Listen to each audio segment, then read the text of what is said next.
it's inevitable stars change. Wedding photography was sort of seemed slightly below the art practice or commercial practice of professional photography. You know, there's sort of a hierarchy of photography. There's advertising photography where you've got to pay a lot of money, based in London. There was editorial photography, magazines, design work, and then sort of wedding photographers and considered sort of slightly lower down the pecking order. And that was 20 years ago. Now, I think that's changed.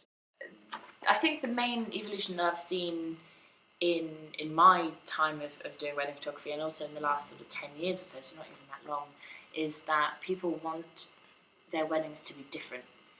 I think it's quite a nice evolution in that sense, because your wedding day should be all about you and your relationship with your partner. It's funny looking through some of the images I've just seen here, how the style has become more freer and liberated. It used to be very formulaic for wedding photography. You had all the family and aunts and uncles in a particular order.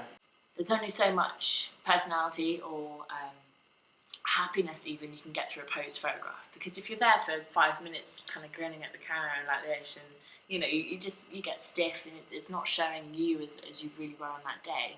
In a way, it's in sync with the nature of commercial photography anyway. You know, there's certain stars from the 60s and 70s leading through to the present day. Wedding photographers now have far more sort of free rein in determining how they want to shoot. I think couples are getting married later.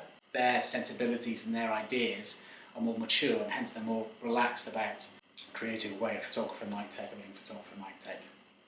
Commercial photography at the time, I guess it was in its infancy, 30s, 40s, 50s. That's where the studio environment and photographers started to sort of explode in terms of the ability to actually make work for commercial photography. And that runs in sync with sort of the wedding stars you see here today, sort of, you know, from the 60s and 70s. I mean, there's one from the 1960s. This was just like my mum and dad getting married, and there's a picture of them when they got married in the 60s. There's a splitting image of that. The David and Victoria Beckham images from the 90s.